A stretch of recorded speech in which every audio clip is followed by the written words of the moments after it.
warahmatullahi wabarakatuh. Waalaikumsalam warahmatullahi wabarakatuh. Saya Nadifatin Adib dengan NIM akhir 125 akan menjadi moderator untuk kelompok 1. Dipersilakan.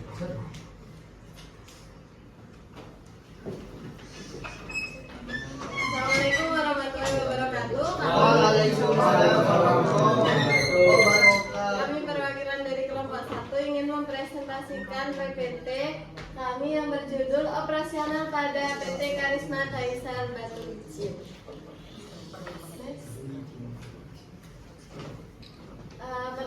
Yang pertama perkenalkan dulu kelompok kami. Saya Safrina Maulidia Azizi dengan NIM akhir 137. Yang ini dengan NIM akhir 117. Saya Sabrina Bika dari NIM akhir 134. Saya Karia dari akhir 114.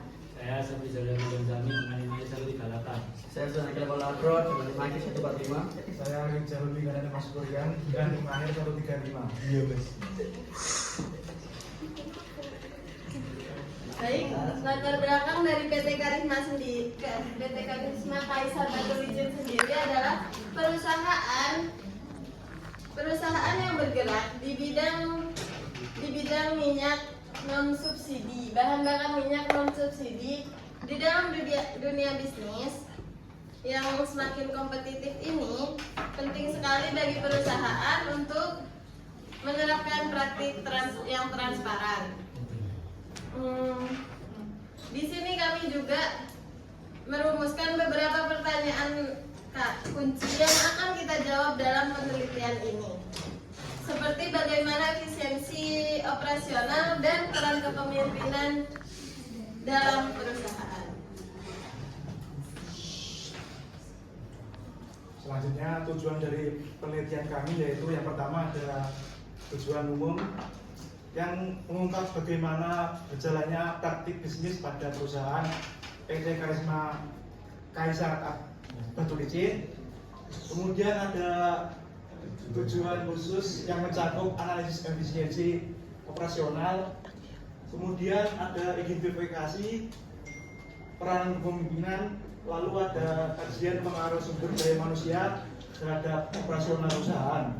Dengan kata lain, tujuan dari penelitian kami ini yaitu untuk memahami lebih dalam tentang bagaimana perusahaan ini beroperasi. Selanjutnya ada manfaat di penelitian ini di perusahaan.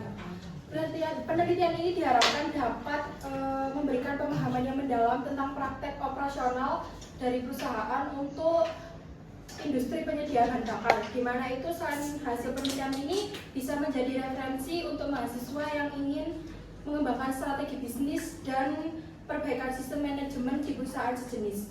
Nah, dari sisi akademik tertentu, penelitian ini dapat memberikan kontribusi sebagai referensi bagi mahasiswa, dosen, pelajar, penelitian lain yang tertarik pada bidang manajemen operasional dan etika hukum bisnis. Penelitian ini juga menjadi penerapan teori-teori yang dipelajari di bangku perkuliahan ke dalam praktek nyata di dunia usaha. Untuk metodenya kita menggunakan metode kualitatif dengan desain studi kasus.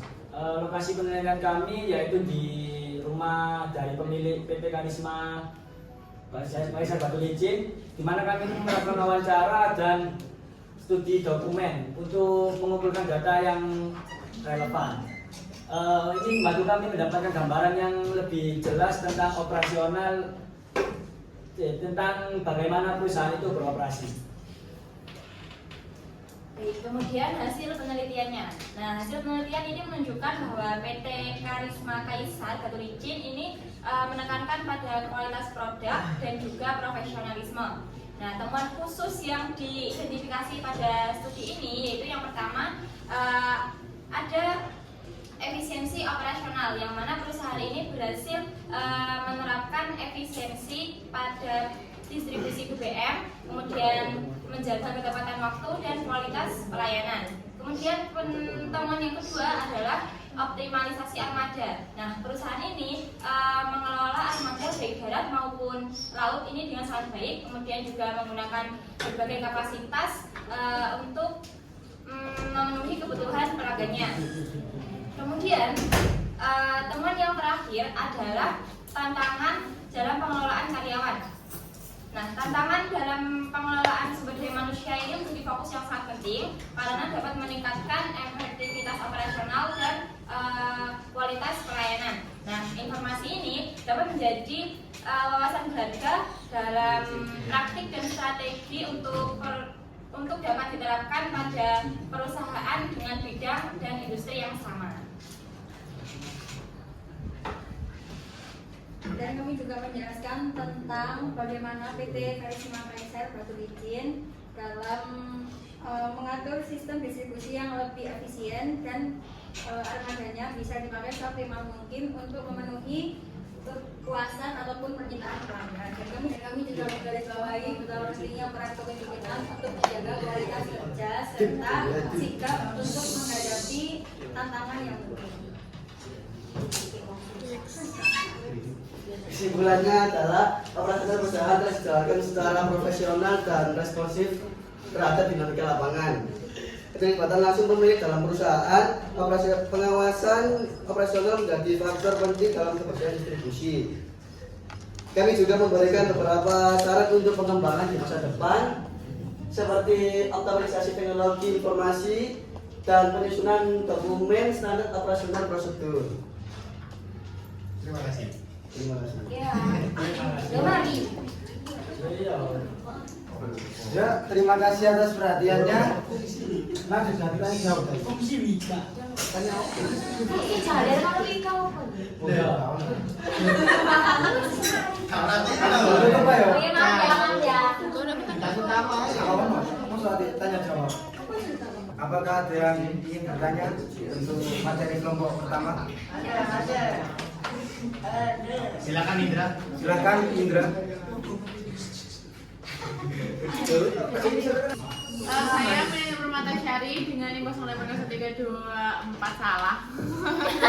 Saya Melly Nurmatasyari dengan NIM akhir 118 ingin bertanya kepada nomor 1. Apakah selama kalian wawancara itu menemukan kekurangan dalam manajemen operasionalnya di PT tersebut? Izin bertanya, saya Jordi Maulana dengan NIM akhir 115. Di tujuan penelitian kan ada tulisannya tujuan khusus kami mencakup analisis efisiensi operasional dan identifikasi peran kepemimpinan. Jadi kepemimpinan apa sih yang kalian dapatkan? Kan kepemimpinan itu yang saya tahu ada 3. Itu kepemimpinan revolusioner, kepemimpinan otoriter, dan kepemimpinan transformasi. Kalian mengidentifikasi yang mana, mendapatkan hasil yang apa? Terima kasih. Perkenalkan, saya Nuzar Abdul Ghani dengan NIM akhir 18. Saya izin bertanya, kira-kira apa pandangan dan pendapat Anda mengenai penelitian yang telah Anda temukan mengenai penelitian yang telah terjadi di PT tadi yang berbeda dari bidang sumber daya alam ya.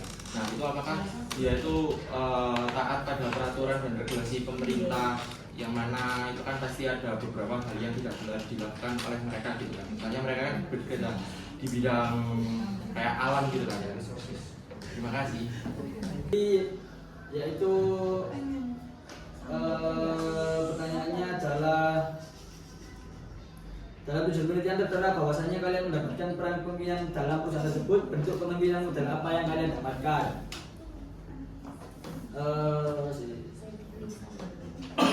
Berdasarkan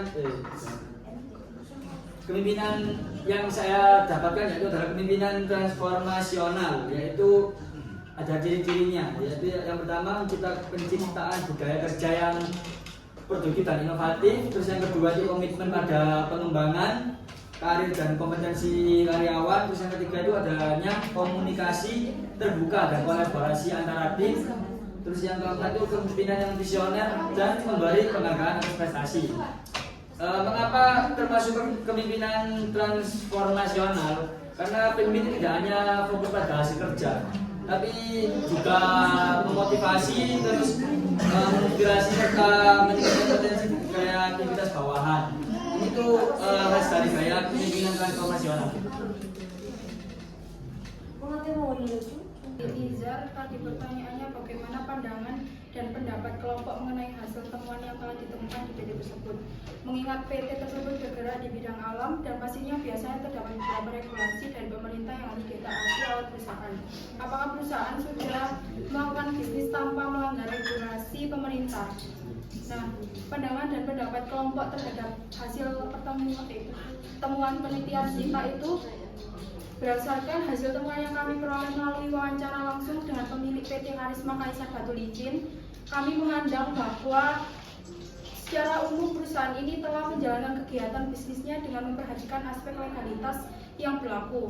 Hal itu ditunjukkan dengan adanya dokumen resmi seperti NPWP dan NIB yang menjadi bukti bahwa perusahaan telah terdaftar secara sah sebagai badan usaha. Secara keseluruhan, kami menilai bahwa perusahaan telah menjalankan praktik bisnis secara legal dan profesional. Walaupun ada beberapa aspek dokumentasi kebijakan internal yang masih bisa ditingkatkan agar lebih transparan dan sistematis. Bapak bisa menjawab? Izin menjawab pertanyaan Meli tadi, apakah dalam penelitian kalian menemukan kekurangan pada operasional perusahaan? Jawabannya iya, ada beberapa kekurangan dalam aspek operasional yang mungkin ditemui dalam praktik distribusi BBM di perusahaan seperti PT Karisma Kaisar Batu Licin. Yang pertama yaitu ketergantungan pada armada. Operasional distribusi sangat bergantung pada ketersediaan dan kondisi armada seperti truk dan kapal tanker. Lalu yang kedua itu ada kurangnya sistem manajemen terintegrasi. Tidak adanya sistem informasi logistik yang terintegrasi seperti ERP atau sistem tracking digital dapat menyebabkan kurangnya koordinasi antar divisi. Lalu yang ketiga itu pemborosan biaya operasional. Penggunaan rute yang tidak optimal atau kurangnya pengawasan terhadap konsumsi bahan bakar kendaraan bisa meningkatkan biaya dalam operasional. Apakah sudah terjawab? Ya, sudah. Ada. Nah,